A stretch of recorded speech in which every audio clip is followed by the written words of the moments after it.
반갑습니다. 사실 은평은요, 제가 언제 한번 강의를 해봤으면 싶은 첫 번째 지역이었거든요. 그 주민활동이 가장 활성화되어 있는 곳이라고 알고 있습니다. 어떻게 보면은 이 지방자치 이야기가 가장 잘 어울리는 곳이기도 하겠죠. 오늘은 이제 지방자치 역사라고 이야기를 합니다만은 사실 우리나라 지방자치 역사는 별로 이야기할 게 없습니다. 우리가 알고 있는 게 모두거든요. 이제 그래서 이제 지방자치가 왜 필요한가 사상사적인 이야기들 잠시 언급을 하면서 넘어갈까 싶네요. 이제 보통 이제 지방자치라는 거는 몇 번 들으셨겠지만은 지역에 사는 사람들이 자기 일을 자기가 처리하는 것이다 라고 합니다. 근데요, 우리 헌법재판소는 지방자치에 대해서 저렇게 적어놨습니다. 국민 주권의 기본 원리에 출발해서 주권의 지역적 주체로서의 주민에 의한 자기 통치의 실현이다. 아주 좋은 말은 다 적어놨죠. 우리가 집회를 하면서 헌법 1조를 외칩니다. 대한민국 민주공화국이다. 그러면서 이제 조금 더 기분 내키면은 모든 대한민국의 주권은 국민에게 있다. 이 말은 맞는 말이에요, 틀린 말이에요? 저는 저도 헌법을 전공합니다만은 같이 헌법하는 사람들한테 항상 비판적으로 이야기하는 게 좀 국민이란 말 좀 쓰지 말자. 주권이 국민에게 있다고 했을 때 그때 국민은 이건 완전 허위의식이거든요. 옛날 프랑스 혁명 당시에 부르주아들이 승리했던 그때의 시절에 갖다 붙여본다면은 이때 국민은 존재하지 않는 거예요. 그냥 관념이고 이상이고 이런 거거든요. 우리 모두가 아닙니다. 실제 주권은 우리들에게 있어야 되거든요. 여러분 한 사람 한 사람들이 주권자여야 됩니다. 근데 헌법 이론에서는 과거에부터 이제 그렇게 해왔으니까 여러분 각자에게 주권이 있는 것이 아니라 국민이라는 여러분들의 모임을 그것을 관념하고 추상해서 만들어 놓은 머릿속에서만 떠오르는 어떤 희미한 존재, 이 존재가 주권을 가지고 있다고 이야기를 하거든요. 그렇게 그 말 하는 순간 우리는 주권을 빼앗기고 맙니다. 이런 이야기 있죠. 대한민국은, 우리나라 이름이 왜 대한민국이에요? 근거가 어디 있습니까? 별게 아니에요. 대한민국 헌법이고요. 헌법 1조에 대한민국은 민주공화국이라고 해서 우리나라 이름은 대한민국입니다. 국호에 관한 규정이거든요, 그게. 대한민국 보신 분? 은평구는 바로 여기서 살아서 움직여요. 차도 지나다니고 사람도 지나다니고 물건도 팔고 하는데요. 대한민국 보신 분 계세요? 우리는 그렇게 보이지도 않는 대한민국을 위해서 국방의 의무를 다져야 되고 세금도 납부해야 되고 이제 그런 식으로 이야기를 하는 거죠. 어떻게 보면은 이 이야기도 역시 마찬가지일 것 같아요. 앞에 내세우고 있는 것은 주민을 이야기하지 않고 사람을 이야기하지 않고 국민을 이야기합니다. 국민이 주권을 가지고 있고 그 주권 속에서 주권의 지역적인 주체가 또 따로 있고 그 지역적 주체로서 이제 주민들이 뭔가를 하는 것이 이런 지방자치다. 물론 이제 헌법 이론적으로는 소위 말해서 전례설의 바탕을 두고 있는 이야기입니다. 지방자치 권력이라는 것이 그 자체 존재하는 것이 아니라 국가 권력의 한 부분이다 라고 이야기하는 그런 입장이긴 한데요. 과연 저 이야기가 우리 국민들은 여태까지 지방자치에 대해서 전례설이 옳은지 또는 고유설이 옳은지 합의한 적이 있어요? 지금 새로 만들어야 되거든요. 여태까지 우리는 지방자치를 제대로 해본 적이 없습니다. 겨우 해봐야 이제 민주화되고 난 이후부터 이제 조금씩 몸부림치는 그런 정도인데요. 이 과정에서 헌법재판소는 국민들한테 물어보지도 않고 여러분한테 물어보지도 않고 자기들이 먼저 결정을 해놓고 있습니다. 마치 이게 절대 명제인 것처럼 너무나 당연한 것처럼 과연 그런지 한번 짚어볼 필요는 있을 것 같아요. 그러니까 이제 헌법을 봅시다. 여기에 이제 자유당 정권, 민주당 정권 다른데 저기 강연을 가서는 이제 연세 드신 분이 많아가지고 자유당, 민주당 정권 그렇게 이야기를 하는데 여기서는 아무래도 1, 2공화국이라고 하는 게 더 나을 것 같네요. 그 이제 어쨌든 그 이승만 정권 그리고 이제 장면 정권 하에서의 그 이제 지방자치에 관한 제도인데요. 그 헌법 규정인데요. 보시면은 법령의 범위 내에서 지방 사무를 처리하고 법령의 범위 내에서 조례를 만들 수 있다고 이야기를 합니다. 97조는 이제 그 이제 지방 조직에 관련된 이야기고요. 법률로서 정한다. 참 재밌습니다. 모두가 다 지방자치를 이야기하면서 지방자치를 규율하는 것은 법령이고 법률입니다. 국가가 모든 걸 다 결정해버리는, 여기서 말하는 법률이라는 것 또는 법령이라는 것은 중앙정부가 정하는 거거든요. 뭐 넓게 이야기를 해서 중앙정부라고 한다면은 뭐 대통령, 행정부, 국회, 뭐 법원까지 다 포함하는 개념이라고 봅시다. 어쨌든 중앙이 정하는 그런 법령이나 또는 법률로서 모든 것을 정하는 그런 구조가 되어 있습니다. 철저하게 우리나라의 지방자치라는 것은 기본적으로 국가에 예속된 상태에서부터 시작이 됐던 거죠. 그러면 60년 헌법은 이제 조금 더 달랐는데요. 그 이제 뭡니까? 그 4.19가 일어나고 그때도 뭐 민주화죠. 그죠? 뭐 그렇게 되다 보니까 그 이제 지방자치단체장의 선거를 직선으로 하겠다는 걸 규정을 하고 있는 그런 정도죠. 실제 구조는 이런 구조입니다. 그러니까 법령이 모든 것을 다 포괄하고 있고, 그 이제 행정이든 입법이든 지방 영역은 이 법령에 그 종속되어 있는 그런 형태죠. 그 이제 61년 이후도 마찬가지입니다. 군사 정권이 들어서고 나서부터 이제 이 조항은 거의 바뀌지 않았는데요. 이제 조금 다른 게 뭐냐면은 행정 사무에 대해서는 법령의 범위 안에서라는 말을 없앴습니다. 단순히 이제 그 자치 입법에 관해서만 법령의 범위 안에서 한다고 그랬죠. 이제 뭐 그 외에는 크게 다르진 않고요. 유신헌법은 사실 뭐 우리가 이게 헌법이라고 이야기하기도 어려운 부분이긴 합니다만은 어쨌든 지방의회는 조국 통일이 이루어질 때까지 구성하지 않는다. 지방의회 구성하는 거하고 조국 통일은 무슨 관계가 있습니까? 하여튼 좀 이상한 규정이 들어가 있었습니다.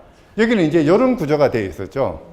그러니까 법령 범위 밖에서 지방행정이 존재할 수 있는 여지는 조금 인정하고 있긴 합니다. 그러나 그럼에도 불구하고 여전히 그 현행 지방자치 체제는 중앙정부가 우선이고, 이제 지방자치라는 것은 중앙정부에 예속되어 있는 이런 구조를 가지고 있죠. 뭐 여러 이야기를 합니다만은 그냥 이런 거는 뭐 제껴두고요. 뭐 크게 중요한 건 아니고요. 기본적인 핵심은 주민에 의한 자기 통치다라고 이야기를 하고요. 보통 이제 지방 자치 영역은 크게 이제 4가지라고 이야기를 하죠. 자주 조직, 지방의 조직을 어떻게 할 것인가. 이제 그런 거 있죠. 은평구는 주민이 몇 명입니까? 보통이 구하면 50만이네요. 50만이니까 구청장도 있고 의회도 있고 해야 되겠죠. 그죠? 복잡하니까. 저 울릉구는 2만이래요. 15,000, 2만도 안 되죠, 뭐.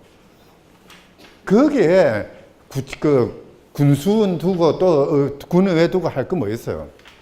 그냥 이왕 주민이 직선한 군의회가 있으면 군의회가 다 알아서 하면 되지. 근데 우리나라 지방자치법은 무조건 장이 있고 의회를 두 개 만들어 놨습니다. 획일적으로 만들어 놓은 거죠. 이런 것들, 그게 아니라 스스로 알아서 자기 조직을 만들고, 자기가 필요한 법을 만들고, 자기가 필요한 돈은 자기가 걷어서 쓰고, 물론 이제 필요한 만큼 거둘 수 있으면 다행인데, 필요한 만큼 거두지 못하면은 국가 보고 달라고 해야 되죠. 그죠? 그렇게 하는 거. 그 다음에 이제 자기 사무를 자기가 처리할 수 있는 건 저 4가지 권력이 보장되는 겁니다. 문제는 이제 이런 것들이 지방자치의 핵심이다라고 이야기를 하면서 우리 헌법재판소는 또 웃겨요.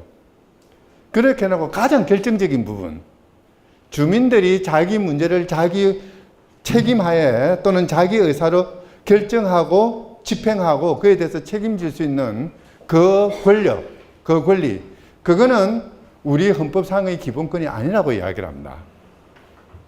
그냥 지방자치법이 있기 때문에, 그렇기 때문에 지방자치법에 의해서 여러분들은 지방자치를 할 수 있는, 이런 일을 할 수 있는 권리가 있는 것이지, 지방자치법이 없으면은 헌법에서는 직접 여러분들이 저런 일을 할 수 있는 권리가 보장되어 있지 않다라고 이야기를 합니다.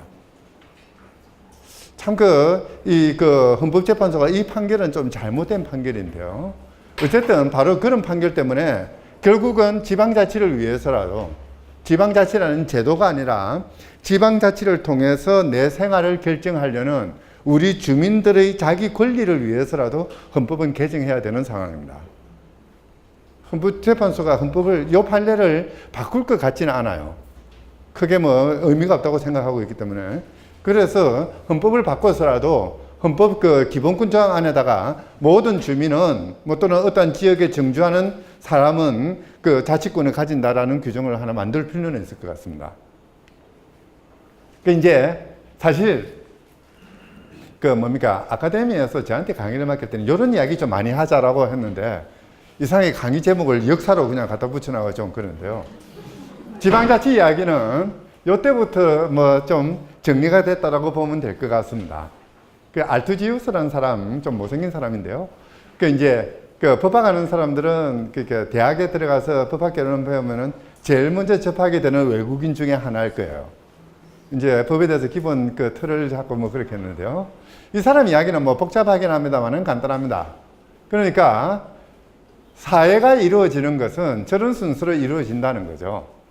사람이 태어나서 혼자 살지 못하니까 짝을 구해서 이제 가족을 만들고요.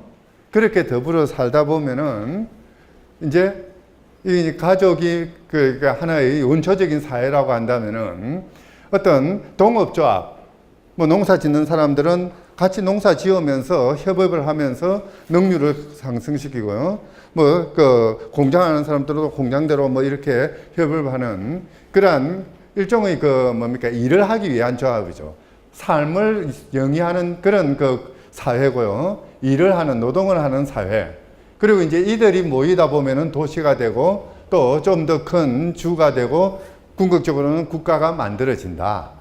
대충 이제 이런 이야기들을 하는데 이 이야기가 바로 지방자치, 특히 고유서를 이야기하는 사람들이 가장 기초적인 전제라고 보면 될 겁니다.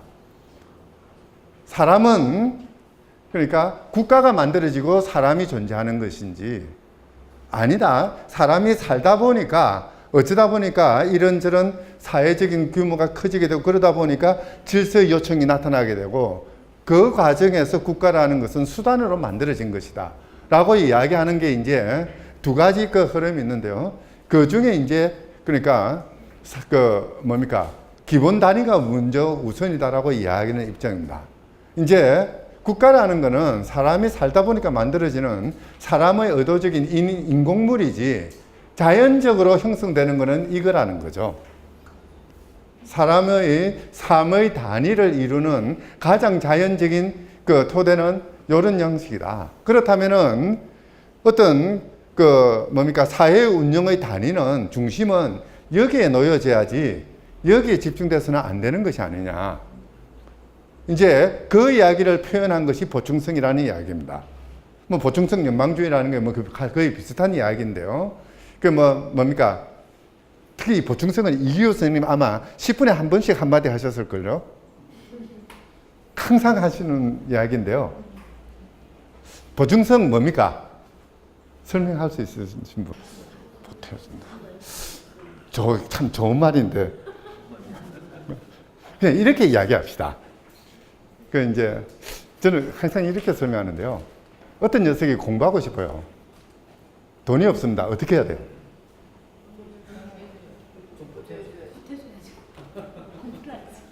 아니, 보태주기 전에 지가 알바를 하든 뭐든 해도 벌어서 해야 될 거 아니에요. 근데 알바를 하면은 공부를 못하니까 성적이 안 올라요. 그럼 요즘 대학교에서는 계속 성적 장학금만 주잖아요. 저는 그걸 이해를 못하겠어요. 왜 대학에서는 성적 장학금을 주는지. 생활 장학금을 줘야죠. 그죠? 공부하는 것하고 돈하고 무슨 관계가 있어요? 하여튼, 이제 장학금을 못하게 돼요. 그러면 할 수 없이 등록금을 댈 수가 없으니까 부모님한테 손을 벌려야 될 겁니다.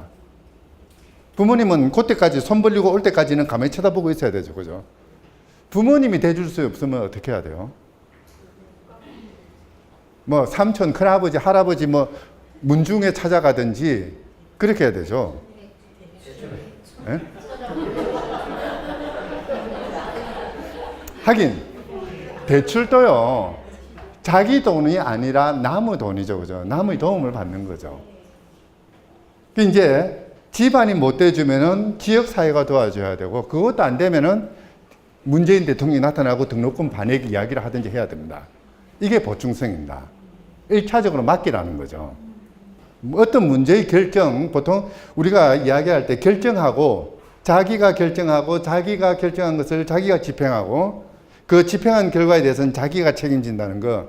이게 이제 근대적인 인간의 기본적인 요소잖아요.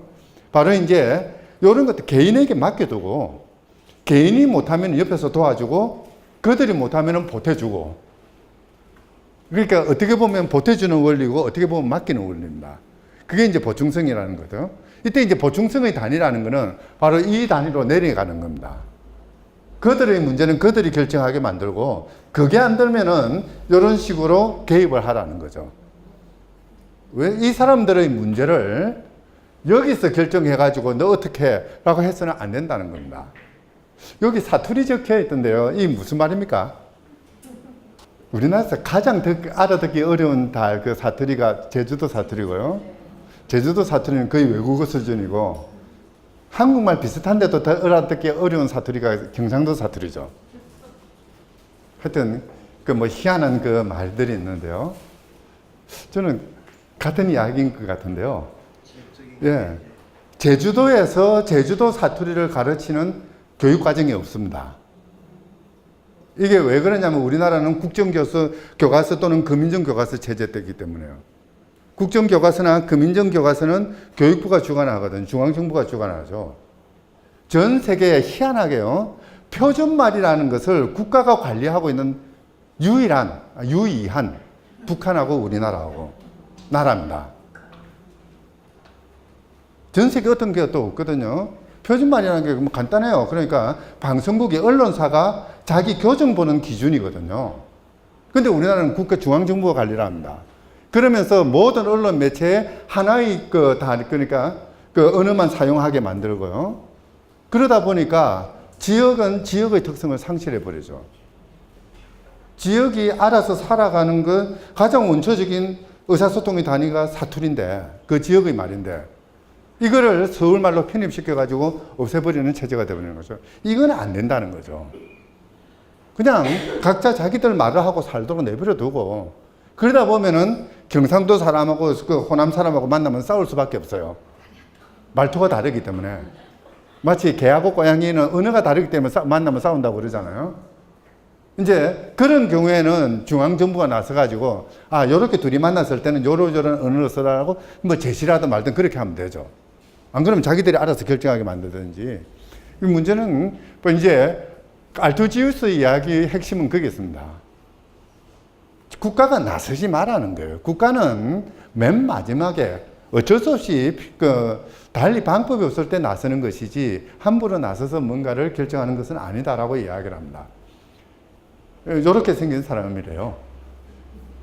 뭐 실제 이런 것들이 이제 어떻게 보면은, 그러니까 유럽의 그 지방자치를 규정하는 하나의 기본적인 사상 틀이 이루어져 있다고 보면 될 겁니다.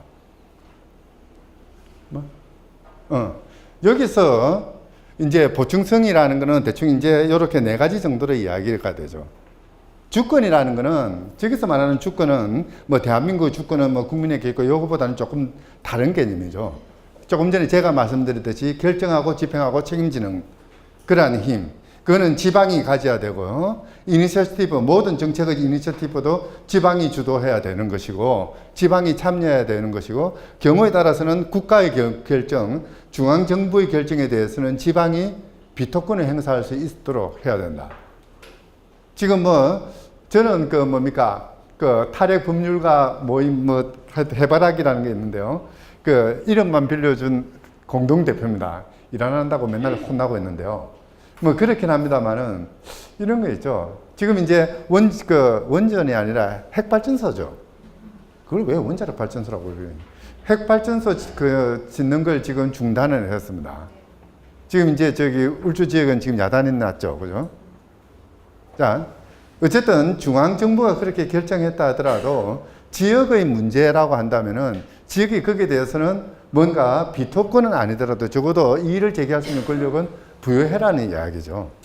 물론 그게 어느 것이 옳은가는 별도로 문제를 하더라도 지역에 관련된 문제는 그 지역이 이니셔티브를 지어야 되고 또는 경우에 따라서는 이의를 제기할 수 있는 그런 권력을 줘라 라는 게 RT주의스의 기본적인 이야기입니다. 이 이야기는 그대로 이제 제퍼슨이라는 사람한테도 연결이 됩니다. 실제 이 제퍼슨의 이야기는 이 알투지우스 이야기를 좀 더 구체화하고 있습니다. 이제 뭐냐면은 대충 이런 식으로 이야기를 하죠. 풀뿌리 민주주의라는 말의 원천이 여기에서부터 나옵니다. 그러니까 민주주의라는 것, 자유라는 것, 바로 이런 것들은 자기 문제를 자기가 결정할 때 이루어진다. 문제는 그 결정의 단위를 어떻게 할 것이냐는 거죠. 대체로 뭐 그냥 워드라고 해가지고 뭐 이렇게 이야기를 하는데 이거는 뭐 우리나라에서는 별로 필요 없는 것 같아요. 미국하고 우리나라는 땅덩어리가 다르니까 객관적으로 놓고 비교하면 안 되죠. 그냥 주민들이 서로 알 수 있는 정도의 크기의 마을 단위. 우리나라 같으면 어떻게 될까요? 이제 은평구는 사실 마을 단위가 그렇게 보면 너무 커요. 50만이나 모여 있으니까. 예? 동단위? 그냥 이렇게 보면 될 것 같아요. 막 그냥 이마트나 홈플러스 이제 뭐 반찬 사러 가면은 누군가가 앞에 하나 지나가요. 저 사람이 어떤 사람인지는 모르겠지만은 이맘때면은 맨날 와가지고 라면 그 컵라면 2개씩 사가더라 라는 거 대충 알 수 있는, 또는 지나가다 보면은 서로 뭐 잘은 몰라도 그냥 안녕하세요 인사를 해도 그렇게 서먹서먹하지 않는 이런 정도의 알미 존재할 수 있는 그런 마을 단위. 그럼 뭐 대규모 아파트 단지 같으면 대충 그렇게 형성될 수는 있겠죠, 그죠? 잘은 몰라도 막 그냥 내가 여기서 그러면은 저 사람은 뭐 쳐다보고 이상하게 생각하지 않는 정도 될 수 있는 뭐 그런 정도라고 보면 될 겁니다. 서로 안다는 것이 반드시 뭐 저 집에는 숟가락이 몇 개 있고까지 알 필요는 없는 거죠. 적어도 뭔가 어떤 그 의사표시가 이루어졌을 때 공명할 수 있는 그런 정도의 크기로 이루어지는, 바로 이게 이제 지방자치의 핵심 단위여야 되는 것이고요. 우리나라식으로 하면은 그냥 뭐 동사무소 중간할 정도로 해도 괜찮을 것 같아요. 대규모 아파트 단지 정도로 해도 좋고요. 바로 거기에서 자기들끼리 논의를 하고 결정을 하는 단어입니다. 여기에 핵심적인 게 있는데요. 이게 왜 이렇게 해야 되느냐면요. 스위스에 지방자치가 잘 되고 있던 때가 스위스라고 그러죠. 칸톤이 있습니다. 칸톤으로 구성되는데요. 이 칸톤에는 또 마을들이 있어. 이 마을에 보통 보면 한 200명, 500명 정도 사는 마을이 있는데요. 어떤 그 결정을 하려고 마을 회의를 소집을 합니다. 주민회의를 소집을 해요. 그러면 한 500명 정도, 뭐 200명 정도 되는 그런 그 주민이 있는 마을인데도 회의를 소집하면은 20명 정도가 옵니다. 자, 찬성 손도니까 11명, 반대 그러니까 9명. 그렇게 해서 통과가 되었어요. 그래서 우리 마을 쓰레기 봉투 값은 100원 인상한다. 땅땅땅. 민주주의입니까? 아닙니까? 자, 얼마 전에 검찰총장 후보 추천위원회라고 해서 9명이 모였습니다. 위원이 9명인데요. 9명 모두가 다 모였어요. 자, 그래가지고 그 이제 후보로 청구받은 사람들 다 명단 까가지고 결정합니다. 3시간 만에 결정했습니다. 9명이 전원 참석해가지고 만장일치로 결정했습니다. 민주주의입니까? 아닙니까?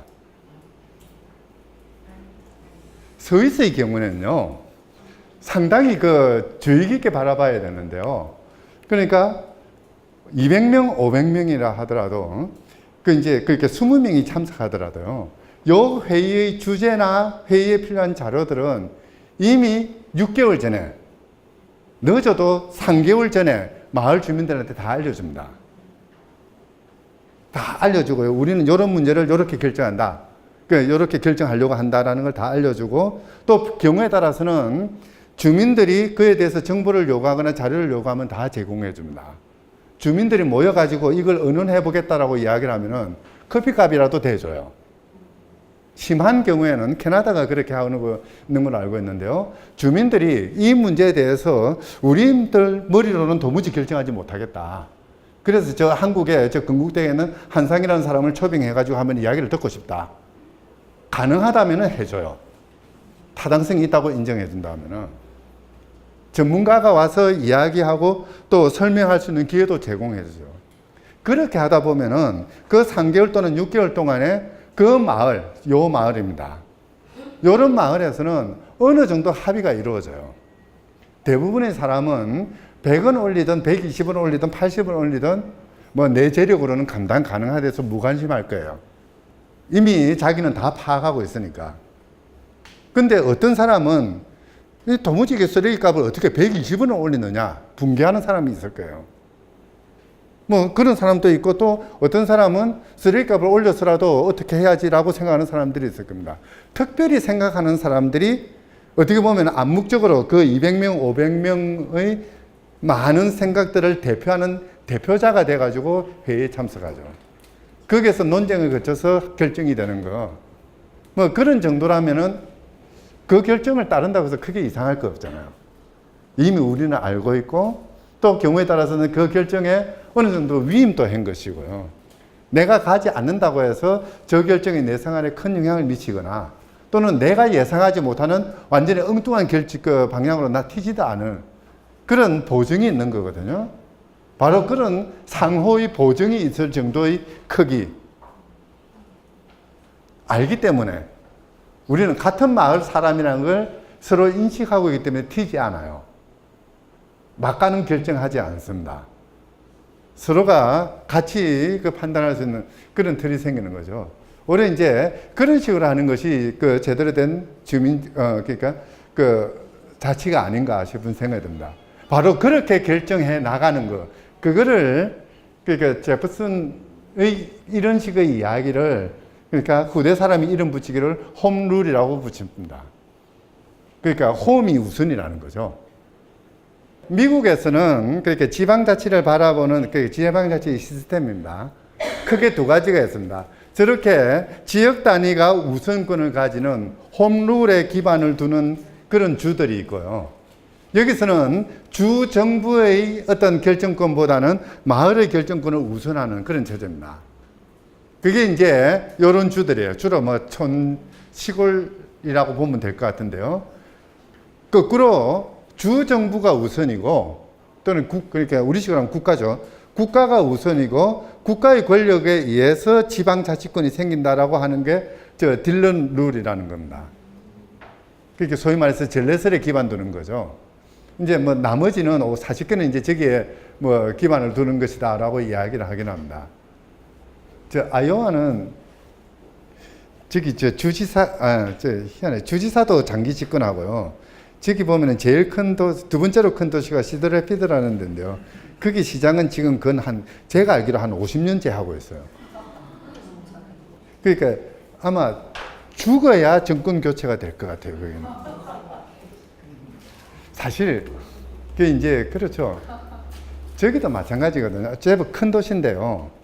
시장이 모든 걸 다 하지 않거든요.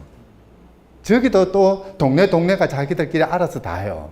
그러다 보니까 누가 시장 돼도 큰 관계가 없는 거죠. 그 지방자치가 왜 필요하냐? 여러 이야기를 합니다만은 아마 저번 강의 때도 이런 이야기가 나왔을 것 같습니다만은 민주주의로 훈련하는 방식이다. 풀뿌리 민주주의다. 우리나라 사람들은 이 고등학교 영향인지 A 그러면 딱 B를 이야기하는 성향이 있어요. 지방자치 그러면 풀뿌리 민주주의. 근데 풀뿌리 민주주의 하면 좀 섭섭하잖아요. 풀뿌리는 풀이 싹 나기 위해서 준비하고 있는 거죠. 그죠? 그 자체 존재 의미를 갖고 있지는 않아요. 수단의 성격을 가지거든요. 꼭 그것만은 아니죠. 어쨌든 민주주의를 발전시키기 위해서 우리가 지방자치를 한다. 이건 조금 뭐 말은 좋은 말인데 뭐 틀린 말은 아닌데 그 전체를 다 설명하는 것도 아니고요. 뭐 기본권을 실현하고 뭐 정치적으로 어떻고 또는 중앙 권력을 견제하는 방법이기도 하다. 사실 뭐 제왕적 대통령제 이야기를 할 때 이 제왕적 대통령제를 시정하는 가장 좋은 방법 중에 하나가 지방 권력을 확보하는 겁니다. 대통령 또는 중앙 권력 자체를 축소시켜 놓으면은 대통령이 뭐 뭘 하든 뭐 관계없는 거잖아요. 어쨌든 뭐 이러한 효과가 있다. 옛날에는 이제 저런 이야기를 많이 했습니다만은 실제 요즘에 와서는 가장 중요한 건 이것 같아요. 뭐 보니까 노마드 뭐 어제 저번 강의 시간에 나왔던 이야기인데 로컬리티 이야기도 나오고 하는데요. 저는 가장 중요한 거는 이 두 가지라고 생각합니다. 생활 정치 영역이고요. 이 아저씨는 오늘 사퇴했다면서요?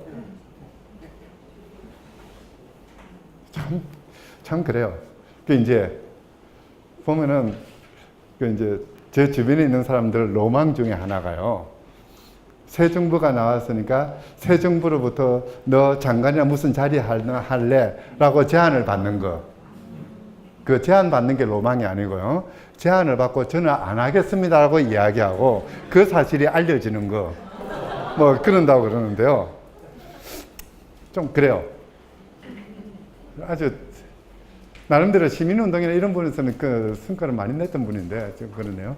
어쨌든 생활 정치의 영역과 그 다중적 정체성 부분, 바로 이제 요게 저번 촛불 집회 때 뭐 와글인가 이런 데서 시민의회 만들자고 그러니까 시민들이 나서서 했던 말이 그거잖아요. 네가 왜 나를 대표하느냐.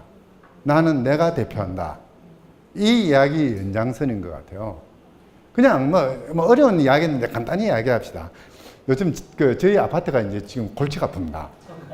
이게 왜 그러냐면은 음식물 분리수거를 하면서 이제 전자태그 붙이고 뭐 그렇게 하려고 하는데요. 그까진 좋은데 여태까지 이제 분리수거하는 통이 있잖아요. 그 이제 저희 아파트 동 바로 앞에 놔놓고 있었거든요. 근데 이제 요걸 시스템을 바꾸고 이제 그 전자태그 하니까 새 기계를 만들어야 되잖아요.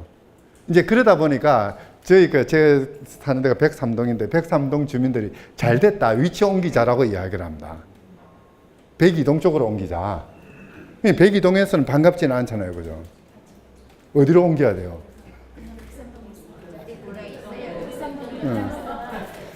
제 학교의 연구실에 제 연구실 바로 앞에 쓰레기통이 있거든요. 제가 힘이 없다 보니까 그냥 그대로 가만히 있고 하는데요.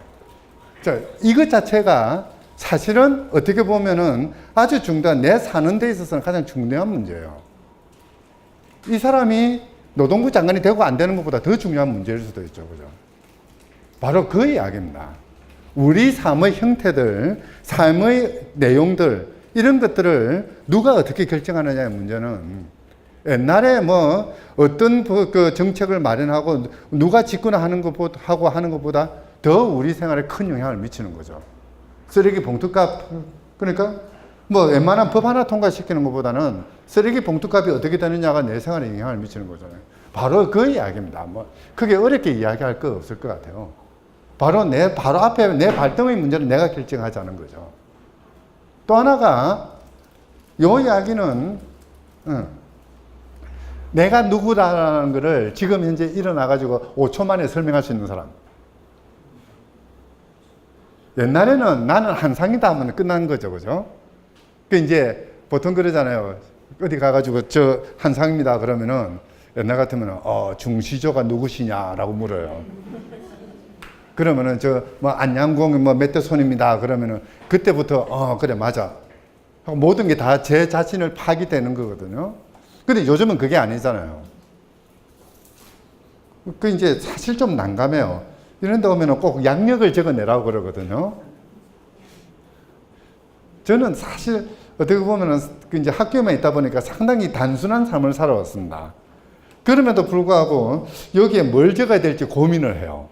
내가 누군지 고민하거든요. 그런데 갑자기 어느 누구가 나타나가지고 내가 당신을 대표해 주겠다고 이야기를 합니다. 여기는 박주민 의원 나와버립니까? 박주민 의원이 나를 대표한다고 그래요. 아니잖아요. 그죠? 그가 대표할 수 있는 거는 내가 가지고 있는 여러 삶 중에 요만한 모습이에요. 그럼 나머지는 우리 스스로가 결정할 수밖에 없는 거죠. 이제 뭐 다중적 정체성 어쩌고 이야기를 합니다만은 결국은 이 다양한 삶의 모습들을 남에게 맡길 수는 없다라는 게 요즘에 지방자치가 논의되는 가장 절박한 이유 중에 하나일 겁니다.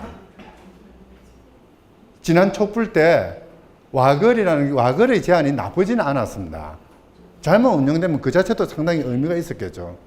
그러나 어쨌든 그럼에도 불구하고 우리가 선뜻 따라 나서지 못하는 이유들이 대충 이런 데 있을지도 몰라요. 그리고 바로 이것 자체가 여기에 뭐 많이 적혀 있습니다만은 바로 우리의 문제를 우리가 결정해야 되는 이유이기도 할 것 같습니다. 이런 거 있잖아요. 옛날에 2005년도에 황우석 씨 뭐 젓가락 가지고 뭐 했다고 했을 때 참 결국은 우리나라 그 과학 수준을 알린 것이 아니라 젓가락 수준을 알린 거죠. 그죠? 그 이제 이런 우표를 만들어냈어요. 뭐가 잘못됐습니까? 오늘 뭐 박정희 탄생 100주년 우표 안 만들어냈다 뭐 그런 결정이 있긴 해서 좀 뭐 예, 한번 봐봐요. 휠체어 탄 사람은 외로워요. 휠체어 타지 않는 사람은 즐겁습니다. 그리고 애인이 생기죠. 이거 자체가 차별적인 거거든요. 이야기를 하려고 했던 게 아니고요. 어쨌든 이런 과정에서 한번 봐봅시다.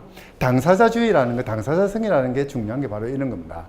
장애인 차별법을 만드는데요. 현행 장애인 차별법입니다. 장애라는 게 뭐냐면은 장애인 그 자신이 뭔가 흠결이 있어서 모자라는 게 있어서 불편을 겪고 있는 상태입니다. 팔이 하나 있기 때문에 불편한 사람, 또는 다리가 아프기 때문에 불편한 거예요. 장애의 원인은 그 사람에게 있습니다. 근데 이 당시 이 법을 만들 때 장애인들이 스스로 모여가지고 자기들이 원하는 장애인 차별금지법안을 만드는 적이 있습니다. 그 법안에서 장애를 뭐라고 설명하고 있는지 한번 봐보세요. 보시면은요, 장애라는 거는 뭔가 신체적으로 뭔가 내가 다른 사람과 다른 모습을 가지고 있다. 여기서는 그 다른 모습을 가지고 있기 때문에 불편한 거거든요. 근데 여기는 뭐냐면은 그 다른 모습을 이유로 해서 사회가 또는 문화나 물리적인 장벽이 있기 때문에 내가 불편한 상태예요. 여기는 장애의 원인이 장애인입니다. 여기 장애인의 원인은 뭡니까? 사회고 문화고 물리적인 장벽이죠. 그렇잖아요. 자, 그러면은 한번 봐봅시다. 장애인들의 어떤 그 봉착하고 있는 생활 문제를 해결하기 위해서, 가장 궁극적으로 해결하기 위해서 뭘 고쳐야 되는가? 여기를 보면은 장애인의 장애 상태를 없애야 돼요. 못 없애면 장애인이 그 불편을 감수해야 되는 거죠. 여기는 뭡니까? 사회를 뜯어 고쳐야 되고, 문화를 뜯어 고쳐야 되고, 어떤 물리적인 도로 상태를 뜯어 고쳐야 되는 거죠. 달라져요. 여기 이제, 뭐, 이게 잘 됐다, 이게 잘못됐다는 뭐 이런 이야기가 아니라, 사실 관료들이 책상머리에 앉아가지고, 장애라는 건 막연한 그림만 가지고 하다 보니까 이런 규정이 나옵니다. 실제 자기 문제를 겪고 있는 사람들은 다른 이야기들을 할 수가 있는 거거든요. 저는 지방자치 문제도 똑같다고 생각해요. 자기 문제, 지금 현재 내가 가지고 있는 생활 문제 같은 것들을 내가 내 경험 속에서 이야기할 수 있어야 이런 식의 표현들이 나올 수가 있는 거죠. 그 이제 독일의 노숙자인데요. 이 노숙자들이 원래 사회 복귀가 잘 안 되는 게 복귀해야 될 의미를 못 찾기 때문이잖아요. 그래서 이제 그 보건당국에서 고민하다가 강아지를 한 마리씩 안깁니다.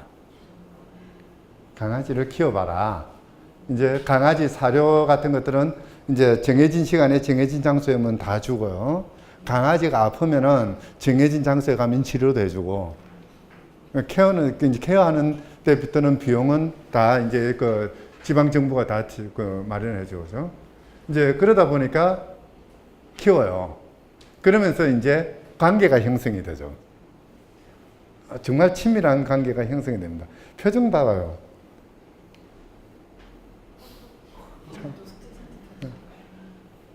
참 이뻐요. 그죠? 관계 속에서, 그러니까 자기가 없으면 강아지는 존재할 수가 없습니다. 자기 존재의 의미를 잃어버린 사람이 강아지를 보호해주면서 강아지의 존재를 인식하게 되고 그 존재를 존중하는 과정에서 자기 존재를 깨닫게 되는 거죠. 나는 나 자신으로서 존재하지는 않지만은 강아지 보호자로서의 나는 존재하잖아요. 이제 그 속에서 삶의 의미를 찾게 되고 사회 복귀를 한다. 뭐 이런 이야기들이 있죠. 몰라요.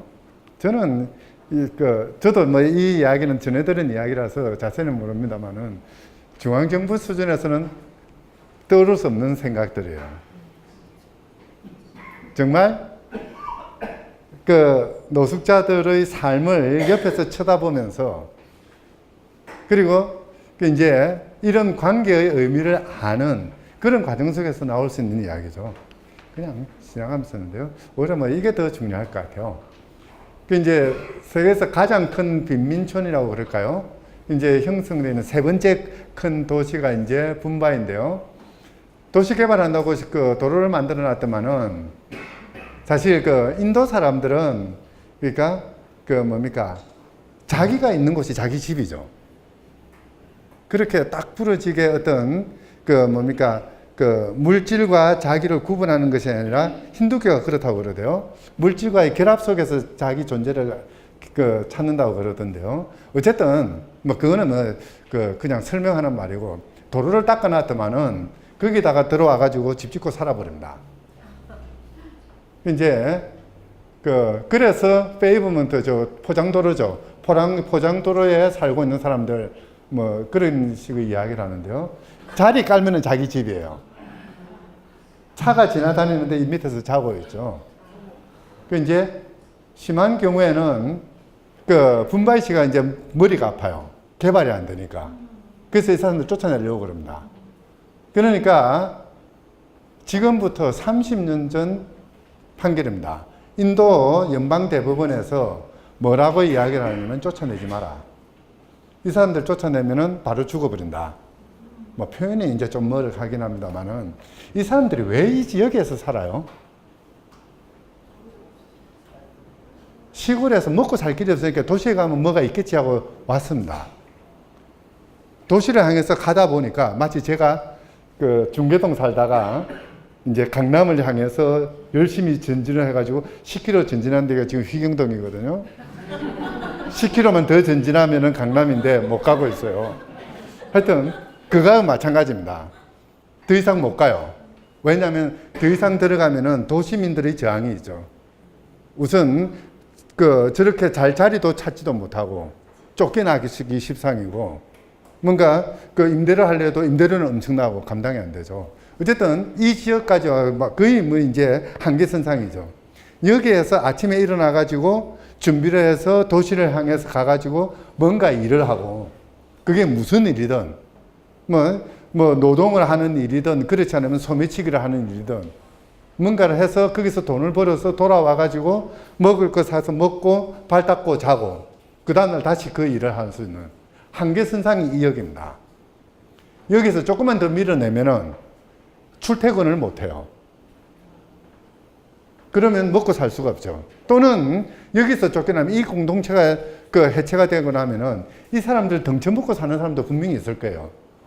뭐 질서 잡는다 해가지고 조폭들이 돌아다닐 수도 있을 것이고 이 사람들은 훔쳐서 먹고 사는 사람들도 있을 것이고 어쨌든 공동체가 무너지면 그 사람들도 같이 못 살아요.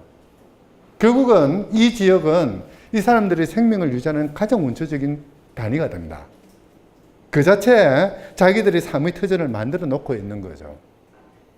이 사람들이 살아가는 삶의 터전 자체를 국가가 마음에 들지 않는다고 해서 또는 시정부가 마음에 들지 않는다고 해서 나가라 라고 하는 것은 두 가지죠. 그 공동체를 허물어 버릴 뿐만 아니라 이 사람들이 살아갈 수 있는 권리 자체도 박탈하는 거죠. 바로 그래서 연방대법원에서는 판결이 간단합니다. 뭐 쫓아내는 것까지 어쩌겠느냐. 쫓아내더라도 대체 주거지를 마련해라. 이런 공동체가 다시 그러니까 다시 형성될 수 있는 틀을 마련해주고 쫓아내라. 그렇지 않으면 안 된다는 거죠. 그게 첫 번째 조건이고 두 번째 조건이 요즘 해당되나? 몬순기에는 쫓아내지 마라. 사실 우리식으로 하면 음동설안에 쫓아내지 마라는 거죠. 이제 그렇게 판결을 내립니다. 사실 참 그 의미 있는 판결인데요. 인도가 잘 삽니까? 우리나라가 잘 삽니까? 우리 착각하지 맙시다. 솔직합시다. 인도보다 우리나라가 뭐 살아요. 근데 우리나라 사람은 인도 사람보다 잘 살죠. 인도는 워낙 인구가 많다 보니까 경제 규모는 큰데요. 우리나라보다 큰데 그땐 실제 삶의 수준은 그렇게 높지는 않죠. 근데 어쨌든 벌써 30년 전에 이런 판결을 내립니다. 이 판결을 보면서요, 저는 두 가지 생각을 하는데요. 옛날에는 용산 참사 생각이 났고요. 사실 2009년 사건이거든요.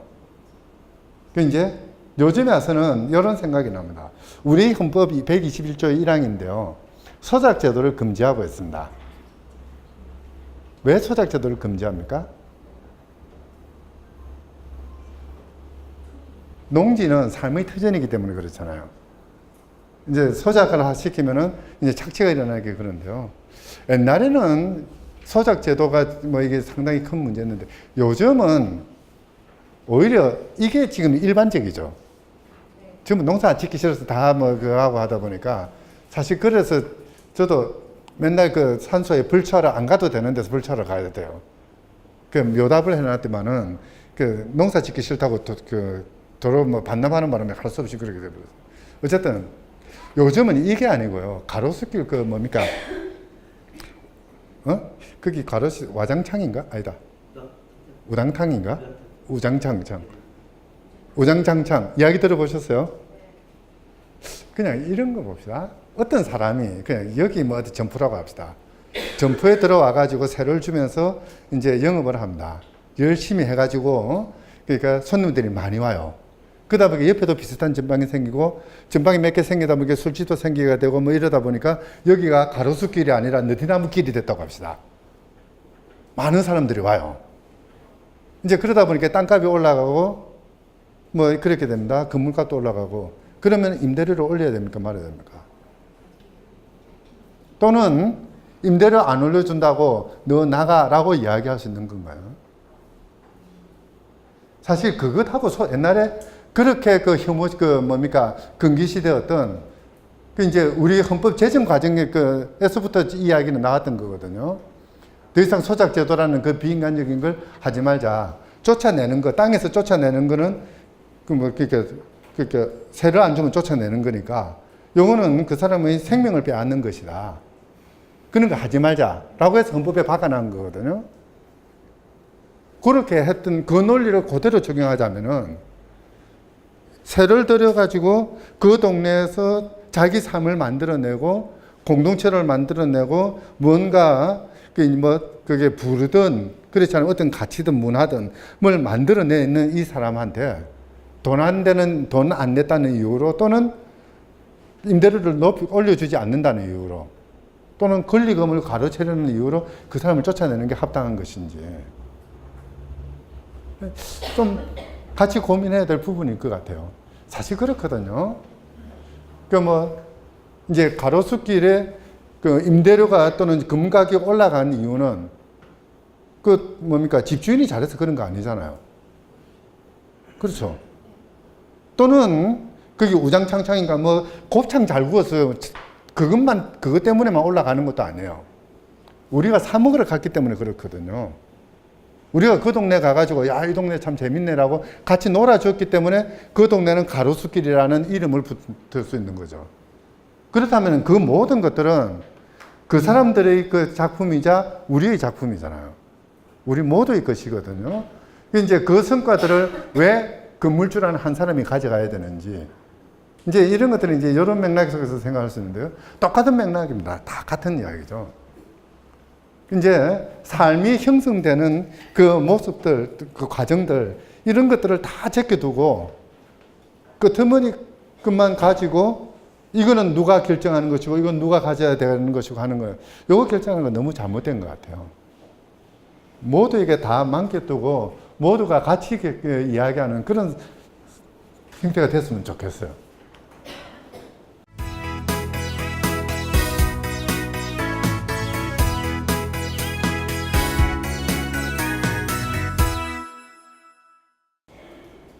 토끼전 아시죠?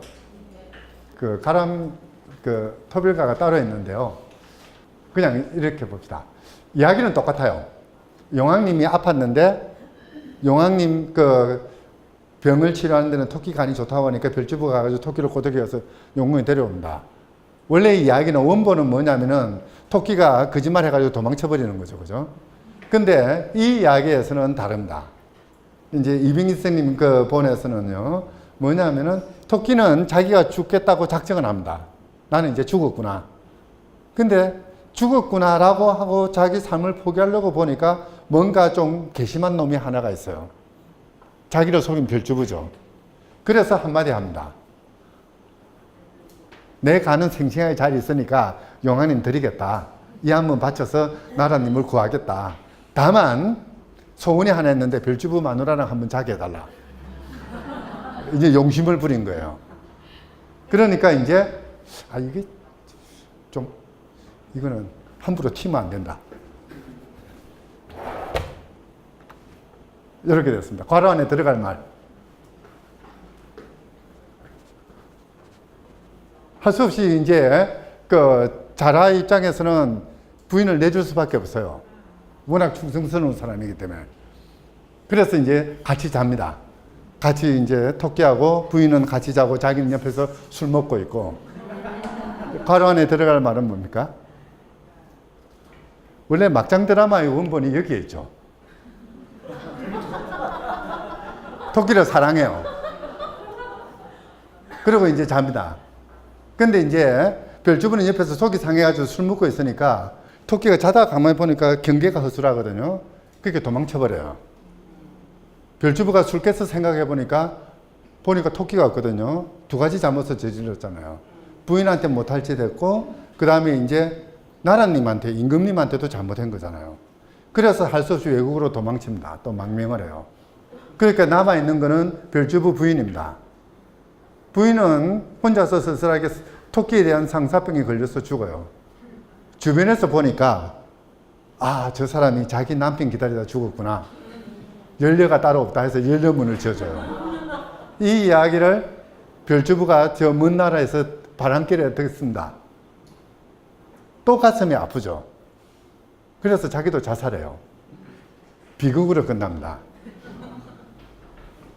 여기서 나쁜 놈은 누굽니까? 토끼가 왜 나빠요? 그렇죠. 용왕이죠. 자기 혼자 죽었으면 해피엔딩인데, 그죠? 이 이야기를 하려고 하는 게 아니고요. 사실 제 이야기를 하고 싶었던 건데요. 사실 그렇습니다. 조선시대를 떠받쳤던 이야기는 상강의 어른이거든요. 상강이면은 군신과 부자와 부부거든요. 부부가 깨졌잖아요. 부부가 깨진다는 건 군신이 깨진다는 이야기입니다. 조선사회를 떠받치고 있던 기강 자체가 완전히 끝났다는 이야기죠. 이거는 조선이라는 국가에 대한 어떻게 보면 일종의 그 뭡니까? 그 종말 선언이라고 봐도 좋을 것 같아요. 사망 선고죠. 참 이런 이야기들은 우리 선조들이 지금이나 옛날이나 똑같은 것 같습니다. 민초들은 똑똑하고 나라님들은 멍청하고 딱 그 꼴인 것 같아요. 아니요, 그 이야기를 저 이야기를 하려고 쓰다 보니까 이렇게 돼버렸는데요. 수신제가 치국평천하라는 말이 있죠. 사실 여기 이야기는 수신의 문제가 치국의 문제하고 바로 직결되는 부분입니다. 그래서 이제 그런 이야기인데요. 어떻게 보면은 알투지우스가 이야기한 거를 알투지우스 이야기의 중국판이라고 해도 과언은 아닌 것 같아요. 사실 여기서는 그러니까 뭡니까? 이 별주부 문제는 수신의 잘못된 겁니까? 제가의 잘못된 겁니까?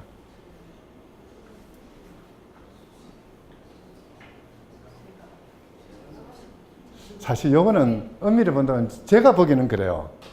중국의 가 개념하고 한국의 가 개념이 다르죠. 중국에서 가 그러면은, 한국에서 가 그러면은 아파트 102동 뭐 203호에 살고 있는 사람, 요게 가겠지만은 중국에서 가 그러면 하나의 성이잖아요. 마을이거든요. 신이라고 했을 때 그때 신은 자기 식솔들을 거느리는 거죠. 자기 한 몸이 아니라 조금 그 범주를 넓혀야 될 것 같은데요. 바로 이제 이렇게 본다면 이것 자체가 수신제가라는 것 자체가 우리가 이야기하는 지국, 그러니까 그 지방자치의 틀인 것 같아요. 지방자치가 제대로 되지 않으면은 나라도 못 다스린다는 이야기겠죠. 넘어갑시다. 그냥 지금부터는 진도를 아주 빨리 나가겠습니다. 이제 우리 헌정사는 3기로 대충 나눈다. 그러니까 제1공화국, 제2공화국 독재가 판을 치던 그런 시대, 그 다음에 이제 군사정부가 들어섰던 87년까지의 시대, 그리고 87년 이후. 87년 이후도 이제 크게 두 개로 나누기도 하거든요. 더 나누는 사람도 있긴 합니다만은. 97년을 전후해가지고 이제 저게 97년에 무슨 일이 있었습니까? 그렇죠. 그 이제 박세리 양말 벗고 골프 치던 그런 시절이죠. 대충 이제 뭐 그렇게 이제 구분할 수 있는데요. 사실 뭐 지방자치에 관해서는 요 구분은 별로 무의미하고요. 적어도 요 세 개의 구분은 그대로 맞아 들어갑니다. 그 이제 그 60년대까지를 그러니까 제2공화국까지를 도입기라고 보고, 그 다음에 군사정권은 지방자치를 아예 하지 않았던, 뭐 지방자치에 대해서는 완전히 생각했던 그런 시절이고요. 그 다음에 이제 그 87년 민주화되고 나서 약간의 그 조정기를 거쳐서 91년부터 지방자치가 부활하는 그런 시대로 나옵니다. 조선시대 때도 지방자치는 없는 듯 있기도 했습니다. 실제 우리나라는 그러니까 통일국가체제, 통일이라고 해도 통일이라고 하면 조금 멋쩍긴 하죠. 그죠? 근데 어쨌든 하나의 정부를 중심으로 했던 그게 아주 오랫동안 하다 보니까 중앙 권력이 아주 강한 편인데요. 그래서 그러니까 모든 지방 수령들은 그 임금님이 파견하죠. 이제 그런 중앙에서 파견되는 원님들을 상대했던 게 유향소입니다. 나쁜 말로 하면 지방 토호들이고요. 좋은 말로 하면은 지방 유지들이 모여가지고 중앙에서 파견된 관료들을 견제하고 통제했던 그런 장치라고 보면 될 겁니다. 이제 서로 이제 싸움을 많이 했는데요. 그냥 이렇게 생각하면 될 것 같아요. 우리나라 귀신은 언제 나타나요? 네? 여름에 지금 정도 시간이 되면 귀신 이야기가 나와야 되잖아요. 보통 우리나라 귀신은 애국 귀신하고 다른 게요. 사람을 해치지 않잖아요. 억울해서 나타나죠. 이성에서 풀지 못한 한을 풀기 위해서 나타납니다. 누구한테 나타납니까? 그렇죠. 원님한테 나타나요. 그래서 간땡이 큰 원님은 그 약이 그대로 두고 한을 풀어줘가지고 나중에 이제 정승까지 되고, 간땡이 작은 원님은 귀신 나타나는 순간 심장마비 걸려서 죽어버리죠. 그게 우리나라 그 송사소설의 기본적인 틀이거든요. 장화홍련전 대표적인 거잖아요. 그게 귀신을 유향수라고 생각을 해보세요. 지역에서의 한이 있어요. 지역의 문제가 있거든요. 이 지역의 문제와 이 지역의 문제의 대항점에 중앙관리가 존재합니다. 서로 싸워가지고 누가 이기느냐에 따라서 그 판도가 달라지는 그런 모습들이죠. 엄청나게 많은 싸움들이 있었습니다. 지금 뭐 이렇게 적어 놓긴 합니다만. 하여튼, 참 그래요. 향약 같은 경우에는 이제 양반들끼리 자기들끼리 이제 뭔가 룰을 만들어 가지고 지방 그 자치단체로 했던 뭐 그런 거죠. 사실 자기들 그 규약들, 그 규율들도 많이 합니다. 여기 보면은 형벌들도 다양하게 있는데요. 그 이제 조선시대 때 가장 지금 이제 우리나라에서는 가장 중형이 사형이잖아요. 그죠? 조선시대 때 가장 중형은 뭐였을까요? 능지처참이 어떻게 하는 겁니까? 그거는 거열형입니다. 능지처참이 아니에요. 예? 그거는 삼족을 멸하는 거지. 그러니까 그 죽이는 범위를 이야기하는 것이지. 그 뭡니까? 참이거든요. 참은 자르는 거죠. 그러니까 보통 우리가 참수형 그러면 그건 1도 참입니다. 칼을 한 번 쓰는 거거든요. 그게 3도 참, 5도 참으로 가요. 5도 참 뭡니까? 어디를 잘라요? 말은 하지 마시고. 상상만 하세요. 9도 참이 있고요. 14도 참 이런 식으로 늘어나요. 그러다가 무한대로 가는 게 능지처참입니다. 점이는 거거든요. 장화홍련전이나 중국 소설 같은 거 보면은 그 시신을 시체로 젖을 담아서 항아리에 담아 보냈다는 이야기가 있잖아요. 지금 이때 이 시간에 딱 하기 좋은 이야기죠, 그죠? 우리나라는 그렇게 하지는 않았던 걸로 알고 있습니다. 그 사람들이 좀 착해가지고 그러는데요. 사실 그게 중형이 아니고 가장 중형은 족보 할명이라는 게 있습니다. 족보에서 이름 빼는 거예요. 간단한 아무것도 아닌 것 같습니다만은 양반이 그 근거는 어디 있습니까?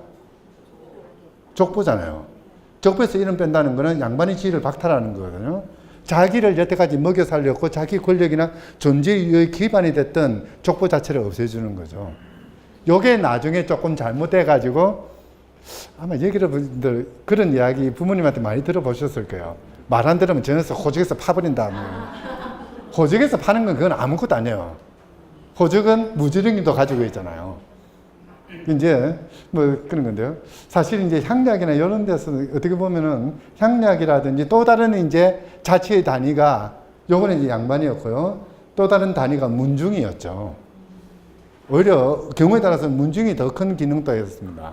그 문중은 그 구성원들 그렇게 그 이제 같은 성씨를 가진 사람들을 일종의 보험 기능을 하죠. 잘 살면은 뭐 별 무리는 없으면 못 살면은 먹을 거 대주고 또는 과거 시험 치러 가면은 그 노잣돈 다 대주겠다는 게 문중이잖아요. 그런 보호막으로부터 빼버리는 거 가장 큰 그 형벌이었죠. 이거는 그 재헌 헌법 때 이제 뭐 그 지방자치에 관련된 규정들이고요. 우리나라 지방자치는 48년부터 이제 시작이 되긴 합니다만은 사실 이때 지방자치를 하겠다는 또는 제대로 된 나라를 만들겠다는 의지는 아주 많았던 것 같아요. 문제는 지방자치를 하기에는 그 여건이 너무나 모자랐다는 거죠. 우선 경제 수준도 제대로 안 됐고 국민들의 어떤 그 교육 수준도 그렇게 많지도 않았고요. 그 뭐 하여튼 그 제대로 했는데 가장 큰 문제는 이거였던 것 같아요. 이게 뭐냐면은 외놈들이 물러나고, 그때는 외놈이라고 표현하는 게 맞죠, 그죠? 외놈들이 물러나고 난 뒤에 행정력을 누가 감당하고 있었습니까? 미군정 들어오기 전에. 그 뭐, 영운영 선생님이 만든 건준이라든지, 건국준비위원회라든지, 또는 지역에서는 상당히 많은 곳에서는 좌익들이 인민공화국 형태를 만들어가지고 통치체제를 만들었고요. 공장 같은 경우에는 그 이제 전평 같은 그런 노동자 조직이 만들어지고 운영되고 있었죠. 한마디로 보면은 지방 조직이라는 거, 지방 말단 행정 조직은 약간 빨간색에 물들어 있었어요. 조금 그냥 간단히 표현하자면요. 근데 미군정은 새로 이제 체제를 만드는 이승만 정부는 바로 그 이제 우익을 표방하고 나선 사람들이잖아요. 이러다 보니까 지방에 함부로 맡기기 어려운 그런 앞에 뭐 여러 가지 이런 문제들이 있기도 했습니다만은 오히려 그것보다 더 큰 문제는 저기에 있지 않았는가. 그래서 제도적으로는 아주 잘 만들어 놓고 제도를 만들어 놓고 그럼에도 불구하고 실제 그 운영은 뭔가 삐끗거릴 수밖에 없는 뭐 그런 체제였다라고 이야기를 할 수 있을 겁니다. 바로 이런 부분이 큰 원인이고요. 또 하나가 뭐냐면은 이승만 정부 자체가 중앙정부를 장악하고 있는 이승만 대통령 자신이 지방의 그 주민들을 직접 통제할 필요가 있었던 거죠. 원래 이제 그 재헌헌법 때는 내각제로 갔다가 갑자기 대통령제로 갔거든요. 실제 이제 그때 한민당이 내각제 주장하다가 내각제 하면 자기들이 뽑은 총리가 모든 걸 다 하잖아요. 자기들이 집권하는 거거든요. 이제 원내 다수당이었으니까. 근데 이승만이 나 대통령 안 시키주면 안 할래 그러니까 바로 바꿔줬어요. 그 이유는 뭐냐면요. 이승만한테 권력을 넘겨주려고 동의한 게 아니고 그래 네가 원하면 해줄게. 그 대신 총리는 총리 제도를 만들어 가지고 국무총리는 우리 사람 뽑아 가지고 국무총리 통해서 너는 허수아비 만들어 놓고 우리가 다 해먹겠다 라는 꿍꿍이 소개로 넘겨줬는데 이승만 대통령이 막상 대통령 당선되고 나서 총리 임명을 누구를 했냐면 자기 사람을 임명을 해버렸어요. 그러니까 한민당이 완전히 삐져버렸죠. 그러니까 이승만 대통령 하는 것마다 딴지 걸고요. 이승만 대통령은 뭐 그런 점에서 좀 그거 하니까 국회하고 안 놀고 국회를 우회하기 시작해요. 바로 국민들한테 지지를 받으려고 노력을 하거든요. 그래서 뭐 오만 국민 조직들 다 만들어내잖아요. 뭐 분여회 만들고 뭐 사회클럽도 아마 그때 만들었죠. 조계종, 태고종 싸우는데 끼어들어가 가지고 조계종 접수해버리고 뭐 연예인 단체 만들고 뭐 그런 식으로 해서 이제 가거든요. 바로 그 과정에서 이제 시골을 이승만 정부가 장악을 합니다. 이게 다른 말로 하자면은 지방 정부를 무시하는 것이 되는 거죠. 이제 이런 두 가지 목적 그 과정 때문에 우리나라 지방자치는 원초적으로 삐걱거렸다고 하지 않을 수가 없습니다. 제도는 여러 가지 참 잘 만들었는데요. 어쨌든 이승만 정부의 뭔가 좀 그 권력욕, 그 다음에 이제 미군정으로부터 내려오는 자익에 대한 불신, 뭐 이런 것들이 겹쳐져 가지고 지방자치는 별 볼 일이 없었다. 뭐 그렇게 이야기할 수가 있을 것 같습니다. 뭐 쭉 나오는데요. 참 재밌는 게요. 지방자치 선거를 안 하고 안 한다 하다가 결국은 이제 그 뭡니까 전쟁 중에 선거를 합니다. 참 대단한 민족이에요. 전쟁 중에 선거도 하고. 하여튼 근데요 야당이 창패를 합니다. 사실 이 이후로 우리나라 지방자치 선거에서 야당이 승리한 경우가 그렇게 많지는 않아요. 대부분은 야당이 깨지는 그런 형태입니다. 여기 이제 야당이 참패했던 게 뭐냐면 야당이 뭐 못한 점도 있지만은 사실 이때부터 부정선거라든지 어떤 관건선거의 그 싹이 있었던 거죠. 사실 그렇거든요. 옛날에 그랬잖아요. 여촌야도였잖아요. 근데 그 옛날에는 이 시기에는 야촌여도였습니다. 아까도 말씀드렸습니다만은 좌익들이 지역에 많이 있었거든요. 그런데도 불구하고 선거만 하면은 시골에서는 여당을 찍어줍니다. 그 이유가 여당이 입혀서 찍어준 것에는 부정선거의 결과였다고 보면 되겠죠. 하여튼 뭐 그런 그 경향들이 있었고요. 그러다가 이제 58년에 가면서 이 58년은 우리 역사에서 현대사에서 좀 지워버렸으면 좋을 만한 역사예요. 이거 왜 그래요? 58년 개띠가 태어나는 때죠. 좀 문제가 많아요. 제가 58년 개띠라서 그래요. 하여튼 지방자치법 개정해 가지고 이제 아예 그냥 지방자치를 무시하는 그런 형태로 가버리죠. 이제 이러다가 그 4.16이 일어나고 그다음에 민주당 정권이 들어서면서 이제 지방자치를 제대로 해보겠다. 사실 제대로 실시를 합니다. 그러니까 그 이제 그 의회 선거도 하고요. 이제 그 장에 대한 직선제 규정도 만들어내고 뭐 그렇게 합니다만은 어쨌든 뭐 무능한 정부가 되다 보니까 너무 단명한 그런 정부가 되다 보니까 제대로 해보지도 못하고 끝났죠. 이제 군사정권 때는 사실은 뭐 제일 설명하기 쉬운 때입니다. 아예 지방자치를 아예 그냥 무시해버렸으니까. 참, 그래요. 얼마 전까지만 해도 그랬죠. 우리나라 공무원은 두 종류가 있죠. 그죠? 국가공무원이 있고 지방공무원이 있고. 근데 옛날에는 어떻게 되냐면요. 지방공무원은 9급에서부터 8, 7, 6급 하다가 5급으로 승진합니다. 사무관이죠. 그러면은 지방공무원이 국가공무원으로 바뀌어요. 왜 그랬습니까? 지방공무원은 뭔가 좀 좋은 자리 받으려면 도지사 얼굴 쳐다보고 있어야 돼요. 근데 사무관이 되려면은 도지사 얼굴 쳐다보다가 갑자기 대통령 얼굴 쳐다봐야 됩니다. 그렇게 만들어 놓은 거예요. 그 정도로 철저하게 지방을 통제하는 그런 구조로 만들어 나갔던 거죠. 뭐 유신헌법 때는 뭐 더더욱 그렇고요. 넘어갑시다. 그러다가 이제 민주화 정부들 그 민주화되면서 이제 지방 자치가 이제 활성화되는데요. 얼마 전 뭐 30주년이었습니다만 6.29 선언 때 이제 주된 내용이 두 가지였잖아요. 직선제 하겠다는 거하고 지방 자치하겠다. 뭐 그런 거죠.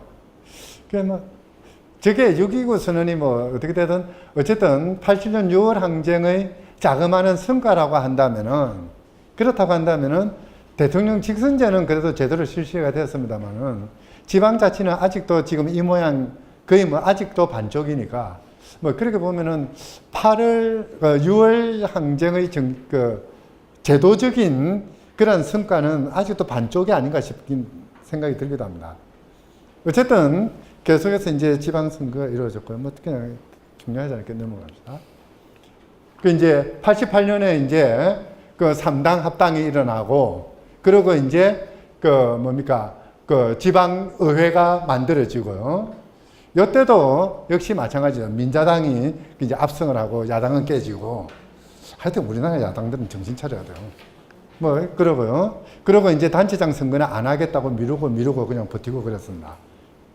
그 이제 김영삼 정부에 들어서면은 이제 그 뭡니까 그때서 비로소 이제 지방자치단체장 선거가 이루어져요. 95년에. 그래서 적어도 제도적인 수준의 구조적인 측면에서는 지방자치가 그래도 그 뭐 어느 정도는 이루어졌다라고 이야기할 수가 있을 것 같아요. 김대중 정부 때는 지방자치사에서는 이제 이런 게 아주 중요한 의미를 가지죠. 주민들이 조례를 발의할 수 있는 그런 그 제도를 만들어 놓습니다. 바로 이 제도에 의해서 2000년도부터 각 지방에서는 그 이제 아이들 그 급식 조례 이런 게 만들어지거든요. 친환경 급식 조례 하자 뭐 그런 거죠. 사실 그것도 참 열받는데요. 전라북도가 이제 그랬죠. 그러니까 전라북도에 생산된 그런 그 농산물로 급식을 하겠다라고 조례를 만들었더만은 이거 대부분에서 무효선언을 해버렸어요. 왜 그래요? 내고장에선 신토불인데 내고장에서 난 걸 가지고 우리 아이들 먹이겠다고 조례를 만들었거든요. 근데 왜 대부분이 무효라고 해버렸어요? 그때 뭐 WTO인가 뭔가 그래가지고 이제 그 지역에서 난 그 농산물로 먹이면은 미국 농산물 못 팔아먹는 거잖아요. 그 이제 우루과이 라운드죠. 그 이제 WTO 협정 그것도 우리나라에서는 법률이니까 지방자조례는 법령의 범위 내에서 정해야 되거든요. 여기에 어긋난다고 무효로 선언한 거죠. 사실 하여튼 참 바로 그 점에서 아직도 우리나라 지방자치는 반쪽밖에 안 된다는 이야기예요. 노무현 정부는 뭐 두말할 것 없이 이제 그 행정수도 사건이 이제 제일 큰 문제고요. 또 하나 이제 그 제주도 특별자치도를 만들었다는 것도 뭐 의미가 있겠죠. 이명박 정부의 가장 큰 지방자치에서의 그 공헌이라고 그럴까요? 그거는 뭡니까? 뭐 딴 거 다 제끼더라도 시장 출신이 대통령 됐다는 최초의 대통령이죠, 그죠? 몰라요. 저게 좋은 건지 나쁜 건지는 모르겠는데요. 어쨌든 지방에서 자기 정치적 기반을 닦아가지고 겉으로만 보기에는 그래가지고 대통령 중앙 정치를 장악하는 뭐 풀뿌리 민주주의라는 말에 가장 어울리는 뭐 그런 사실 그것보다는 교육감 직선제를 도입했다는 게 어떻게 보면 우리 교육체제 또는 지방자치체제에서 상당히 의미가 있습니다. 교육이라는 거는 이거는 중앙정치의 문제가 아니라 생활정치의 문제거든요. 우리 아이들에게 어떠한 그 성장의 경로들을 제공할 것인가 하는 문제라서 이거는 자치의 영역에 들어가야 될 부분이죠. 뭐 그래도 어쨌든 그나마나 저거라도 실시했으니까 다행이죠. 노무현 정부 그렇고요. 뭐 요거는 이제 여태까지 이제 그 지방 문제를 주민투표에 의해서 결정됐던 그런 사례들입니다. 제주도가 원래 시가 2개 있었고 군이 2개 있었던 거 그걸 전부 다 합쳐가지고 하나의 그 지방자치 단위로 만들었던 것도 그 주민투표로 결정했고요. 이런 거는 방사물 폐기물 처리장 온 동네에서 안 하겠다는 거 이 경주 시민들이 좀 혹시 경주 출신 있으세요? 안 계시니까 마음 놓고 뒷담화해야 되겠다. 조금 뜨거움을 생각해가지고 이제 유치를 한 거죠. 다 좋은데, 그까지는 좋은데, 그러고 나서 왜 해필이면 그 전에 지진이 안 나고 그 이후에 지진이 나요. 참 좀 걱정스러워요. 뭐 그런 것도 있었고요. 요거는 오세훈 시장이 무릎 꿇고 통곡하다가 쫓겨난 그 사건이죠. 아마 이 사건이 없었으면은 이번 대통령 선거가 어떻게 됐을지도 모를 것 같아요. 참, 지방자치가 좋은 게요, 이런 데서 나옵니다. 사실 우리나라는 그러니까 행정 비밀을 보호하는 법은 있는데요, 행정 정보를 국민들한테 알려고 국민들이 판단을 구하는 법은 없었습니다. 그런데요, 지방자치가 시행되면서 지방의회가 구성이 되고 하다 보니까 청주시 의회 의원들이 이제 당선이 돼가지고 좀 일 좀 하다가, 우리나라 의원들은 꼭 외국 가잖아요. 일본 한번 가서 보니까 이런 게 있거든요. 그러니까 그냥 가져와가지고 뺏겨가지고 통과를 시킵니다. 그랬더만은 그때 내무부입니까?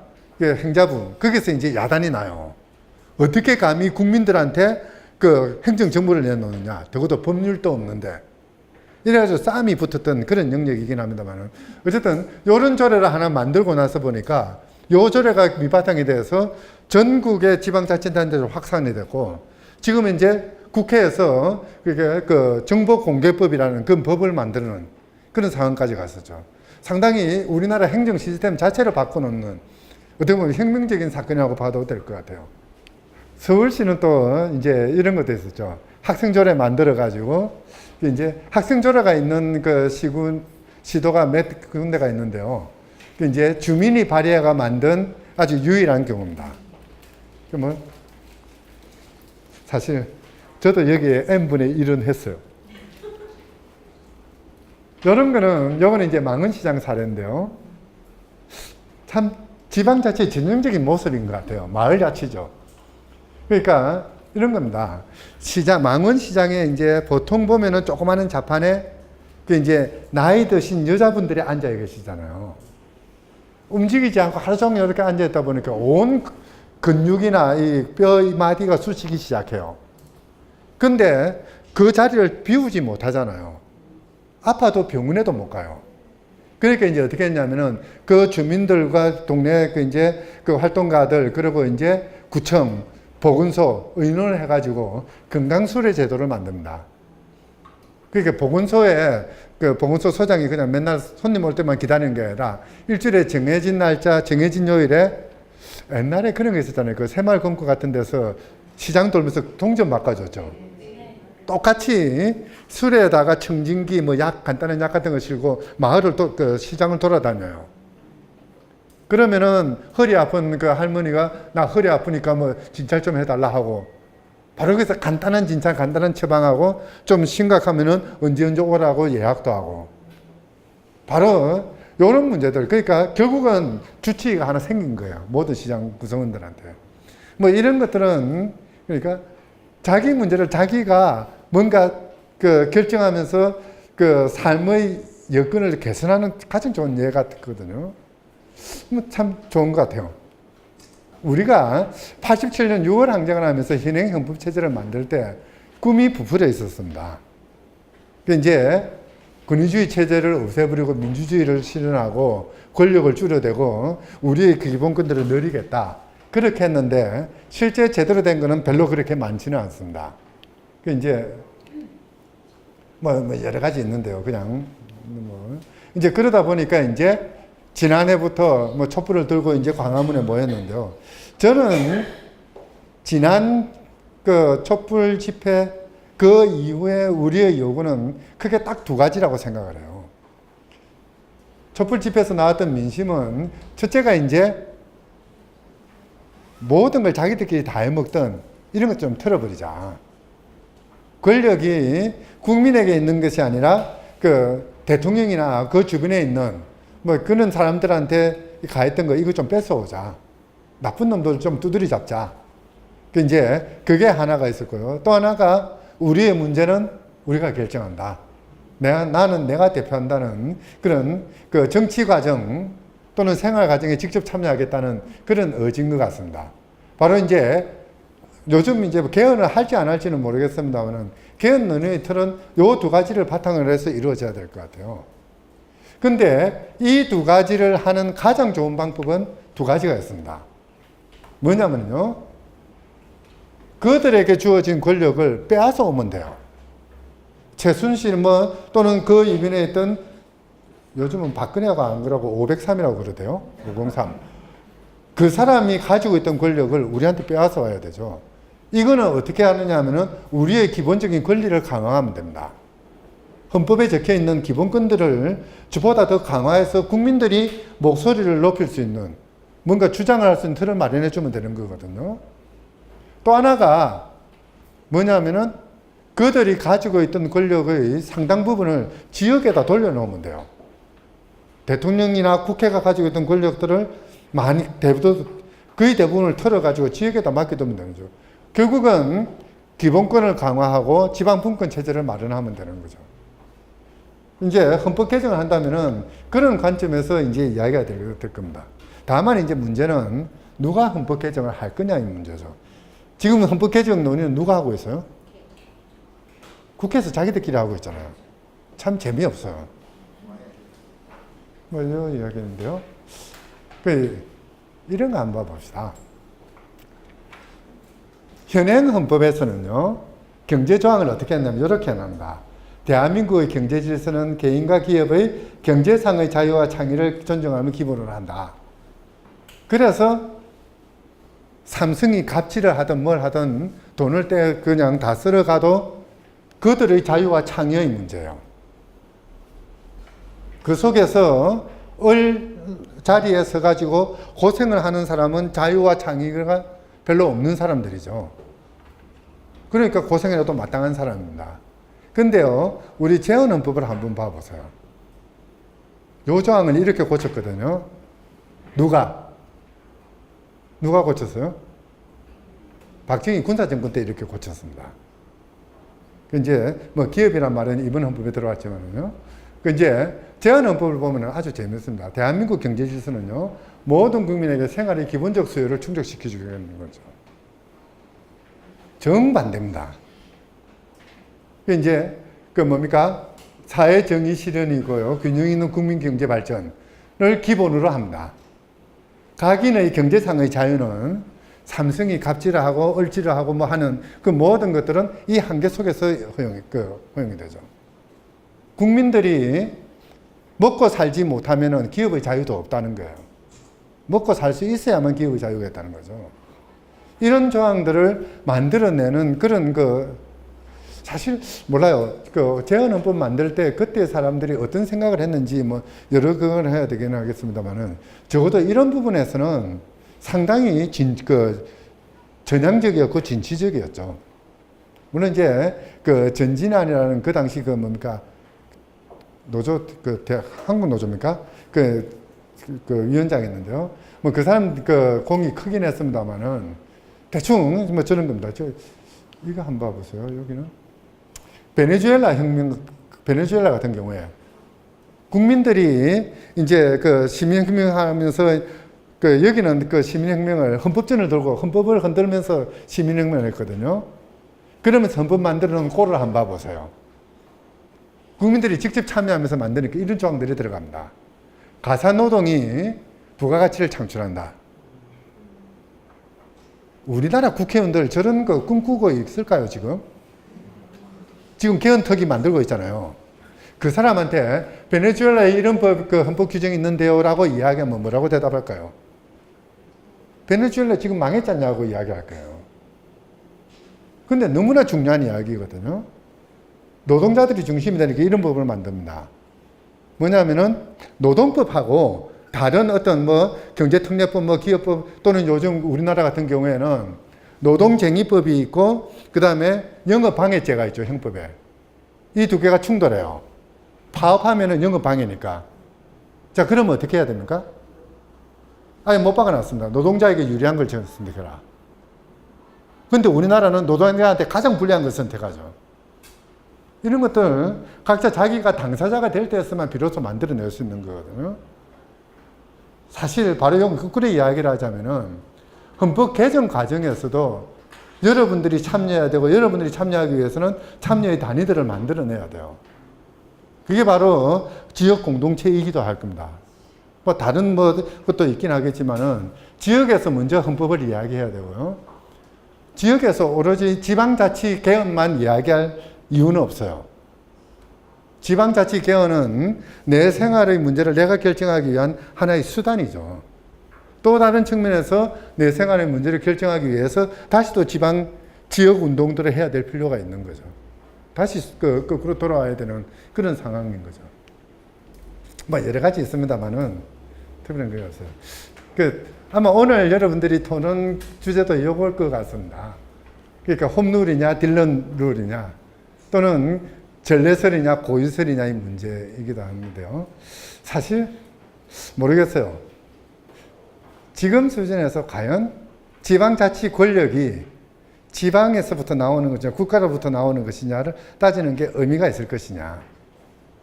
오히려 뭐냐면은 우리의 문제를 누가 어떻게 결정하느냐의 그 과정에 더 집중하는 게 맞지 않을까 싶은 생각이 들기도 합니다.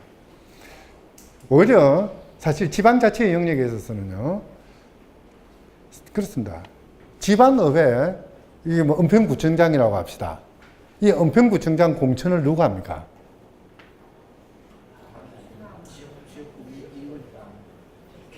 지역당이 아니라 중앙당에서 하잖아요, 사실은. 중앙당 도장 안 지키면 안 되잖아요. 뭐 경선하니 뭐니 하더라도 어쨌든 낙지먹기에서 하잖아요. 그거부터 깨버려야 돼요. 여러분들이 바로 정당을 만들어가지고 공천할 수 있어야 되죠. 정당이 아니더라도 뭐 그냥 뭐 이런 거지. 요 옆에 은평초등학교 있대요. 은평초등학교 동창회에서 구청장 후보 추천해서 뭐 나쁠 게 뭐가 있어요. 그래야지 이 동네의 문제를 가장 잘 대변할 수 있는 사람을 임명할 구청장으로 만들 거 아니에요. 중앙당은 그건 모르거든요. 이런 작업도 진행을 해야 될 거예요. 지금 우리나라 정당법은요, 전국적인 정당만 가능하게 해놨습니다. 은평초등학교 동창회가 정당을 만드는 건 불가능해요. 왜냐하면 세 개의 시도에 걸쳐 있어야 되거든요. 3개 이상에 걸쳐 있어야 돼요. 그러다 보니까 은평구만을 위한 정당을 만들고 싶어도 우선 서울시당 만들어야 되고 경기도당 만들어야 되고 하다못해 저 제주도당 만들어가지고 3개 합쳐가지고 창당대회를 열어야 돼요. 기도 안 찬 게요. 예를 들자면은 경상도 발전을 위한 정당을 만든다고 합시다. 그래도 경상도는 그래도 그 시도가 많아요. 남도 북도가 있죠. 부산시, 대구, 울산, 창원도 이제 만들어진다고 하니까 이러니까 그 중에 3개를 만들면 되거든요. 근데 그렇게 만들면 당 사무소는 어디에 둬야 됩니까? 인구 비례로 따져도 부산 아니면 대구에 두는 게 맞을 것 같죠. 우리나라 정당법은 반드시 서울에 두게 만들었어요. 철저하게 서울 중심이고 전국 중심입니다. 이런 것부터 깨버려야 돼요. 정치를 지역화하지 않으면은, 지방 정치화하지 않으면은 지방자치라는 건 무의미하게 돼요. 참 그래요. 어쨌든 그 다음에 이제 생활 정치 부분들, 우리가 뭔가를 결정하려고 하면은 여기가 이제 사회적 경제 센터이긴 합니다만은 사회적 기업이나 이런 것들을 만들어 가지고 이윤이 아니라 우리 공동 생활을 중심으로 뭔가를 하려고 하면은 경제 문제가 닥치죠. 뭔가를 해놓으면 옆에 똑같은 저기 삼성 같은 데서 만들어 가지고 시장을 골목 상권 장악을 해버린다든지 또는 먹고 사는 문제 해결하지 못하게 만들어 버린다든지. 이 사실은 그게 아니거든요. 경제를 너무 많이 이야기를 하다 보면은 지역 자치는 깨지고 막나. 이런 게 있습니다. 저는 부산 사람이라서 이제 너무나 뼈저리게 생각하고 있는데요. 부산에 슈퍼마켓이 이마트 홈플러스 많이 있는데요. 거기서 팔고 있는 물건 중에서 부산에서 생산된 건 딱 2가지래요. 뭐겠습니까? 알아맞혀봐요. 네? 그렇죠. 부산 우유하고 어묵이래요. 구포, 뭡니까? 구포 오뎅인가, 그렇죠. 그러면은, 부산 사람들 뼈 빠지게 돈 벌어봐야, 슈퍼 통해가지고 돈은 서울로 다 올라와 버리는 거죠. 그럼 지역이 죽어버리잖아요. 이런 문제들, 이런 것들을 극복할 수 있는 그런 틀이 마련해야 됩니다. 결국, 한마디로 말하자면, 부산 사람의 삶의 질은 부산 사람이 결정하는 것이 아니라, 이마트 홈플러스가 결정하는 식이 되어버렸잖아요. 이런 것부터 틀어버리는 그런 작업들이 필요할 것 같습니다. 사실 어떤 문제에 있어서 그러니까 사람들이 즉각적인 반응이라는 건 분명히 존재하거든요. 그리고 이제 그걸 제때 캐치하는 게 언론의 역할이기도 하고요.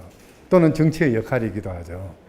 문제는 저는 뭐 여론을 누가 어떻게 읽고 어떻게 보고하느냐 이것보다 더 중요한 거는 그렇게 즉각적인 반응이 있고 그 다음 반응으로 이행하는 이 부분의 문제인 것 같아요. 사실 원자력 핵발전소 이야기를 한번 봅시다. 더 이상 짓지 않겠다. 전부 다 찬성을 해요. 근데 찬성을 하지만은 사실 저만 해도 어느 정도의 정보도 갖고 있지 못하거든요. 과연 그것이 10년 후, 20년 후, 100년 후 우리의 삶에 어떤 영향을 미치는지 제대로 알지 못해요. 지금 당장 그동안 핵발전소의 폐가 워낙 컸으니까 일단 그걸 그렇게 결정한 거는 일단은 잘 된 것 같아요. 그렇지만은 그거를 거치면 안 되거든요. 그 다음 단계 가면은 뭐냐면은 핵발전소를 짓지 않는 반면 전기불 하나는 끄겠다. 내가 계단 하나는 걸어서 올라가겠다는 이런 각오들이 나와야 됩니다. 그래야 지속 가능해지거든요. 이런 부분들의 노력이 너무 없는 것이 우리의 여론 체계에서의 문제가 아닌가 싶은 생각이 들어요. 아마 즉각적으로 여론에 있는 거는 그거는 아마 여론조사의 기법이라든지 뭐 또는 뭐 요즘 많이 하는 빅데이터 뭐 이런 것도 있을 거고요. 다 있으니까 뭐 할 수는 있을 겁니다. 그게 중요한 게 아니라 그걸 바탕으로 해서 뭔가 새로운 걸 만들어내는 그런 작업들을 같이 만들 필요는 있을 것 같아요. 뭐 대충 그 정도. 네.